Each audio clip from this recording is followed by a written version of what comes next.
Hello guys, magluluto tayo ng fish fillet. Ito, may fish tayo rito.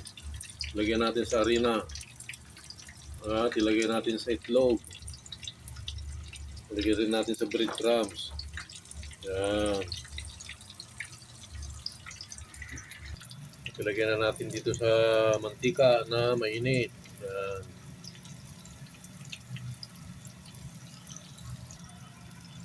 Pero baliktarin lang natin guys. Yan. Guys, ito na yung naluto na tikman natin na fish fillet.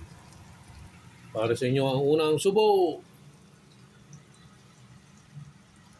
Yummy, yummy.